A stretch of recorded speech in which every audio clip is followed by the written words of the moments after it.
भेष में, जिस भेष में, जिस परिवेश में रहूं, नमो अरिहंत, नमो अरिहंत, नमो अरिहंत कहूं।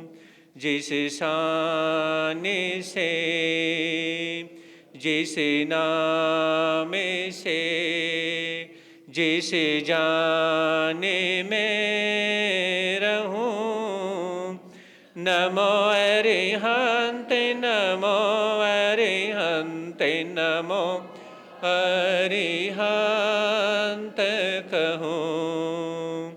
जिस प्यार से, जिस ख्वार से, जिस संसार में रहूं, नमो अरिहंत, नमो अरिहंत, नमो अरिहंत कहूं।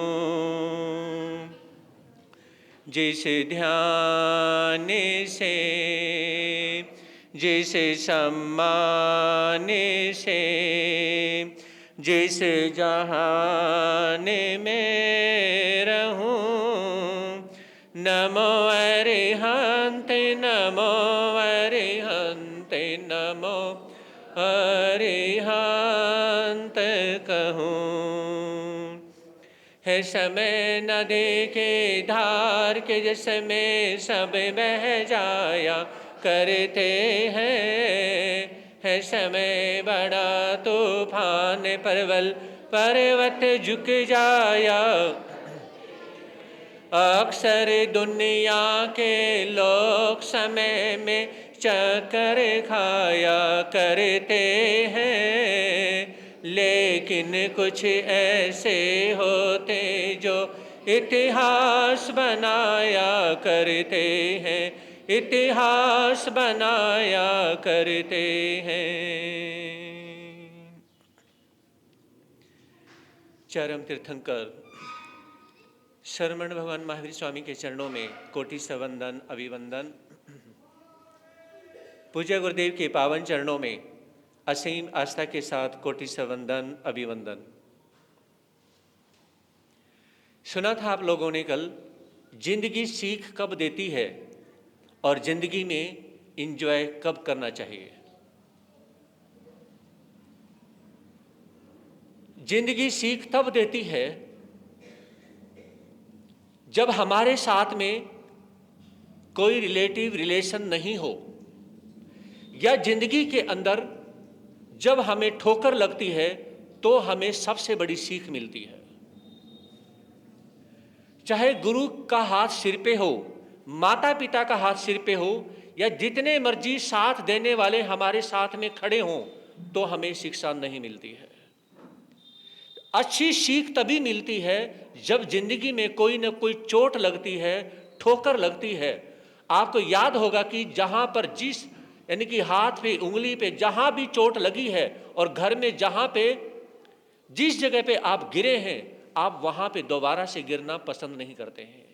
इसलिए हमेशा याद रखते हैं कि मुझे दोबारा से यहां गिरना ना पड़े, तो उस जगह पर या उस इंसान से या उस मुकाम पर या उस रास्ते से चलते हुए आप दोबारा से चोट नहीं खाते हैं।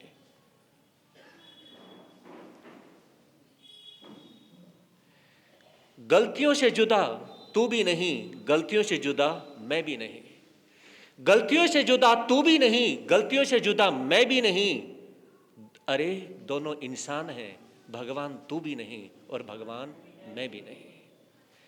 गलतियों से जुदा तू भी नहीं, गलतियों से जुदा मैं भी नहीं। अरे दोनों इंसान हैं, भगवान तू भी नहीं और भगवान मैं भी नहीं। इल्जाम एक दूसरे पर देते हैं, इल्जाम एक दूसरे पर, मगर अंदर झांकता तू भी नहीं और मैं भी नहीं। ये गलत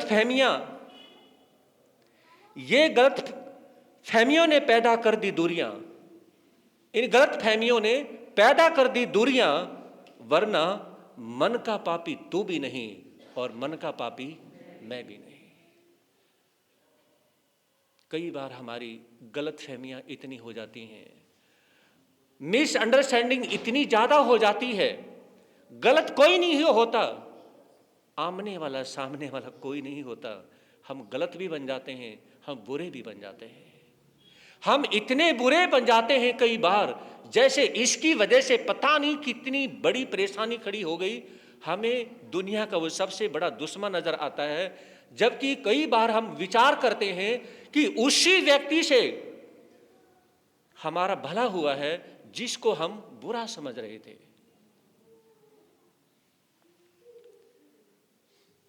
एक बार कल भी आपने एक छोटी सी प्यारी सी स्टोरी सुनी थी, बहुत अच्छा लगा था, और उसमें तकरीबन भाई बहनों की आंखों में आंसू भी आ गए थे, तकरीबन रोने लग गए थे, क्योंकि एक कहानी ही ऐसी थी। एक छोटी सी कहानी, बच्चों को पढ़ाना होता तो 5 मिनट्स क्या है, वो कोई ना कोई धार्मिक शिक्षा कुछ ना कुछ बता दिया करते। तो मैम ने कहा कि बेटा सभी ध्यान देंगे, बच्चे बोले ना इधर जो बोलते।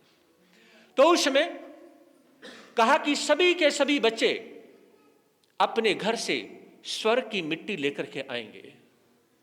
जब मैम ने यह कहा कि अपने घर से सभी बच्चे स्वर्ग की मिट्टी लेकर के आएंगे, लेकिन किसी भी बच्चे को पता ही नहीं ये मिलती कहां है। तो उसमें सभी बच्चे घर पे चले जाते हैं, अपने अपने पेरेंट्स से पूछते हैं, किसी को नहीं पता कि स्वर्ग की मिट्टी कहां मिलेगी। सभी बच्चे क्लास में पहुंचते हैं, और क्लास में पहुंचने के बाद में मैम ने कहा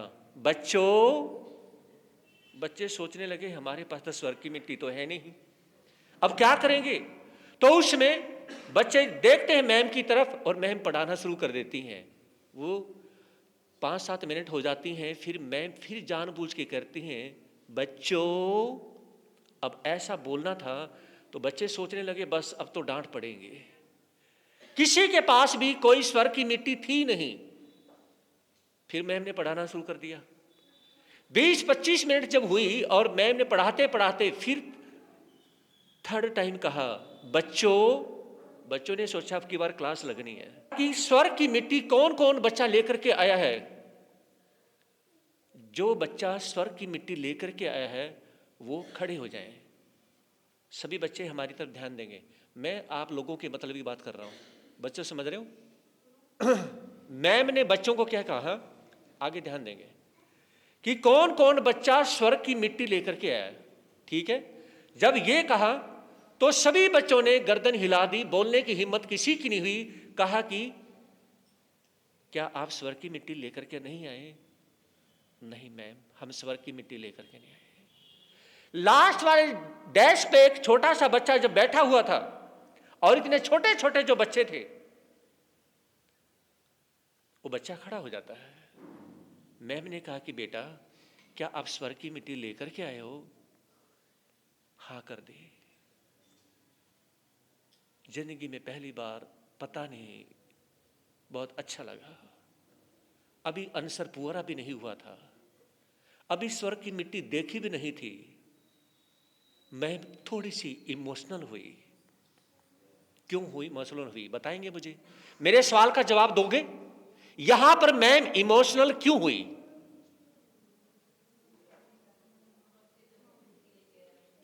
नहीं, यहां पर मैम इमोशनल इसलिए हुई कि जिस प्रकार से मैं अपनी क्लास में 50 बच्चों को पढ़ाती हूं और धार्मिक संस्कार देती हूं, शायद जितने बच्चे मेरे से पढ़ के जाते हैं उन सभी बच्चों में जो बच्चा स्वर्ग की मिट्टी लेकर के आया है, इसके पेरेंट्स भी इसको धर्म के संस्कार देते हैं। अच्छा लगा मैं को, ताकि कम से कम एक बच्चे के पेरेंट्स तो हैं जो स्वर्ग की मिट्टी दे, जिन्होंने दी है, धार्मिक संस्कार दिए हैं। और यहां पर ये जो बच्चे बैठे हुए हैं ना, मैं कह दूं ये मेरे सबसे बड़े फैन है। समझ रहे, ये मेरी जान है, ये मैं बता रहा हूं आपको। क्योंकि यहां के जो बच्चे हैं, स्टार्टिंग में जब मैं घर पे जाता था तो ये सारे बच्चे डरते थे। मैंने कहा कि आपने खाना देना, ये सारे भाग जाते थे। मैं इनको यानी कि जो बॉय होता है उनको पकड़ पकड़ के इनको लेके आता खाना देना, कि नहीं देना, डर लगता था। लेकिन मेरा प्रयास था इन बच्चों को एक रोज में मंच पे के भी लेके आऊंगा और इन बच्चों को रसोई में भी लेकर के आऊंगा। अगर मैं इन बच्चों को रसोई में लेकर के नहीं आया और इन बच्चों को मंच पर लेकर के नहीं आया तो फिर मेरा चातुर्मास करना विफल है। मैंने विचार किया एक एक बच्चे को मैंने जोड़ना है और जितने बच्चे बैठे हुए हैं मैं घर पे जाकर के अगर किसी बच्चे से आहार ना लूं, ऐसा होता ही नहीं है। जितने भी बैठे हुए हैं ये सारे बच्चे जब मैं घर पे जाता हूं और इनकी मम्मी सोते हुए को जब मैं सवेरे जाता हूं, यानी किसी दिन संडे को जाना हो जाता है, इनकी मम्मी उठा दे तो उठेंगे नहीं, वो कहते कि गुरुजी आ गए, खड़े हो जाएंगे। ये प्यार है। और सारे बच्चे आहार पानी में देते हैं। और देखे यहां पर इतना स्नेह प्यार मुझे इन बच्चों से मिला है, मैं बता नहीं सकता हूं। और सबसे बड़ी बात यह है यहां पर पूरी समाज के अंदर जो प्यार और आस्था, श्रद्धा भावना, यही तो मैं देखना चाहता था कि आप लोग माला कम फेर लो, आप लोग प्रवचन में कम आ जाओ, लेकिन सबसे बड़ी बात जो मैं चाहता था कि समाज एकता के सूत्र में बंधे। समाज क्या है, आपस में बच्चे से बड़े तक सभी में प्यार हो, अपनापन हो और एक दूसरे के घर पहुंच जाएं जाप करने के बहाने। बस बहुत अच्छा लगता। मैम थोड़ी सी इमोशनल होती है और इशारा किया मैम ने, बेटा आगे आओ। बच्चा आगे आता है और मैम ने पूछा, बेटा क्या आप स्वर्ग की मिट्टी लेकर के आए हो? बोलने की हिम्मत नहीं हुई, कहीं मैम डांट दे। मैम ने अपना यानी कि उसे थोड़ा चुप कराए। मैम ने जैसे ही अपनी अंजलि करी, अपने हाथ आगे किए, कहा कि आप स्वर्ग की मिट्टी इसमें दे दें। छोटे बच्चे होते हैं ना, वो अपनी मुट्ठी में चीज लिए होते हैं, इस तरह से लिए होते हैं, चीज जरा सी होती है और ऐसे पकड़ेंगे जैसे पता नहीं कितना सारा माल ले रखा है ना। तो बच्चे ने ऐसे करके, और थोड़ा सा वो डरता है क्योंकि हाथ में मिट्टी ली हुई है, हाथ में मिट्टी ली हुई है। और उसमें मैम ने जो हाथ किए और थोड़ी सी जरा सी मिट्टी ले रखी थी, बच्चे ने वो मैम के हाथों में छोड़ दी। के हाथों में जैसे ही मिट्टी छोड़ी और मैम ने कहा, कहां से ले गई मिट्टी? इतना पूछना था और बच्चे ने रोना शुरू कर दिया। बच्चे ने सोचा कि अब डांट भी पड़ेगी और मार भी पड़ेगी। मैं तो मिट्टी लेकर के आया था, लेकिन यहां तो मुझे डांट भी पड़ेगी और मार भी पड़ेगी। बच्चा रोना शुरू कर देता है। मैम ने जो मिट्टी ली थी वो अपने एक हाथ में समेटी और समेटने के हाथ में दूसरा हाथ बच्चे के सिर पे रखा और उसे प्यार देने लगी। उसके सिर पे हाथ फेरते हुए यानी कि मैम ने कहा कि बेटा रो मत। और मैम भी इमोशनल हो चुकी थी। मैम ने बच्चे के सिर पे हाथ रखते हुए कहा, प्यार करते हुए कहा, जो 4-5 साल का बच्चा था, बेटा एक बार, बेटा सिर्फ एक बार मुझे मां बोल दो, बेटा सिर्फ एक बार मां बोल दो। तो आज तक जो बच्चा अपनी मैम को मैं बोलता था, उससे पढ़ता था, लेकिन आज उसी मैम ने उस बच्चे को मां बोलने के लिए जब कहा, तो बच्चे ने जब कहा मां, मैम अपने आप को संभाल नहीं पाई और बहुत जोर से उसे रोना आ गया, जोर से रोना आ गया। पता नहीं कितने साल का गम दिल में, दिमाग में, सीने में दबा हुआ था, वो सारा गम बाहर निकल गया और मैम को रोना आ गया। उसमें मैम को भी रोना आ जाता है और बच्चा भी जोर से रोना शुरू कर देता है। बच्चा डर गया था, पता नहीं मुझसे क्या गलती हुई, मुझे नहीं पता, लेकिन बच्चा भी, छोटा बच्चा था, वो भी रोना शुरू कर देता है। लेकिन जैसे ही बच्चा रोता है, बच्चे को मैम अपने गले से लगाती हुई उसे प्यार करती है, बेटा रोना नहीं है, आज तूने मां बोला है, कभी भी जब तू मेरे से पढ़ना चाहे, जितना मर्जी बड़ा हो जाए, हमेशा तू मेरा भी बेटा रहेगा। क्योंकि उस मैम का कोई बेटा, कोई बच्चा नहीं था, उसका कोई बच्चा नहीं था। तो यहां पे जिंदगी सीख कब देती है? जिंदगी सीख एक बच्चे को भी कर्ण के रूप में दे देती है जब मां बाप नहीं होते हैं, और जिंदगी सीख एक बड़े को भी दे देती है जब उसका बच्चा नहीं होता। समझ रही मेरी बात को? जब बच्चे के माँ बाप नहीं होते उसको सीख मिल जाती है, और जब बड़े होते हैं उनके बच्चे नहीं होते उन्हें सीख मिल जाती है। इसलिए मैं कहना चाहूँगा, ईगो मत करना बड़े होने का, क्योंकि बच्चों की वजह से तुम माँ बाप हो। अगर बच्चे नहीं तो माँ बाप कैसे है? हाँ जी, आप माँ बाप हैं। माँ बाप आप अपनी मर्जी से ही नहीं, अपनी किस्मत की वजह से नहीं बने। माँ बाप आपको बनाने में इन बच्चों की भी किस्मत है, तो बच्चे हैं तो इनकी भी किस्मत है। तो कहना चाहूंगा, ईगो किस चीज का? आपको माँ बाप बनाने का काम बच्चों ने किया है, इसलिए आप भी वही हैं, उसी स्टेज पर रहें। इतना ही मैं कहना चाहूंगा कि हमेशा विचार करें और जिंदगी में एंजॉय कब करें। अब एंजॉय करने के भी सुन लो, क्योंकि जिंदगी सीख कब देती है ये तो पता चल गया, लेकिन एंजॉय के साथ जिंदगी सीख कब देती है? वैराग्य की। याद रखें, भगवान महावीर ये कहते हैं, जिंदगी में सबसे बड़ा एंजॉय, सबसे बड़ी खुशी और सबसे बड़ा सुख कब होता है? जिस इंसान की जिंदगी में वैराग्य आ जाए। वैराग्य का मतलब समझते हो? जो परिवार से, हर किसी से ऊपर उठ करके जो संत बनने के लिए तैयार होता है, वो सबसे बड़ा एंजॉय होता है, वो सबसे बड़ी खुशी होती है। नंबर 2 खुशी होती है जब इंसान धर्म करता है, और धर्म करने में उसका कोई स्वार्थ नहीं, दुकान का स्वार्थ नहीं, बिजनेस का स्वार्थ नहीं, शादी होने का स्वार्थ नहीं, बच्चे होने का स्वार्थ नहीं, किसी का स्वार्थ नहीं। सेकंड नंबर पे बोलते क्यों नहीं? वो एंजॉय है। याद रखें, अगर आपके पास में धर्म नहीं तो एंजॉय कैसा? अब जिस समय बच्चे यहां पर परफॉर्मेंस कर रहे थे, छोटे छोटे बच्चे जो डांस कर रहे थे, उसमें आपको कितनी हंसी आ रही थी? मुझे बताएंगे? क्या उसमें आपको दुकान याद आ रही थी? बोलते क्यों नहीं? दर्शन लाल जी, स्कूल याद आ रहा था? अभय कुमार, बोलते क्यों नहीं? आटा चक्की याद आ रही थी? हाँ जी, क्या हुआ? कपड़े की दुकान, किराने की दुकान याद आ रही थी उसमें? आपको चकला बेलन रोटी याद आ रही थी? बोलते क्यों नहीं?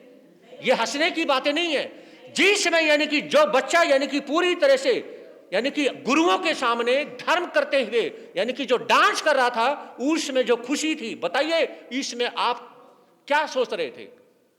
एक भी भाई बहन कोई बाहर की बातें नहीं सोच रहा था। सबसे बड़ी खुशी होती है, सबसे बड़ा एंजॉय जो होता है वो धर्म का होता है। अगर तुम धर्म नहीं कर सकते तो एंजॉय कभी नहीं कर सकते। कौन कहता है कि एंजॉय कर सकते हो? ये तुम्हारे एंजॉय पिकनिक के, ये तुम्हारे एंजॉय टीवी देखने के, फोन देखने के, सुनने के, सारी चीजें, ये एंजॉय बेकार है, किसी काम के नहीं है। अब आप लोगों ने जो प्रवचन सभा में बच्चों के सुनते हुए जो एंजॉय किया, बताइए उससे बढ़कर के कोई एंजॉय हो सकता है? नहीं हो सकता। बस इतना ही मैं कहना चाहूंगा।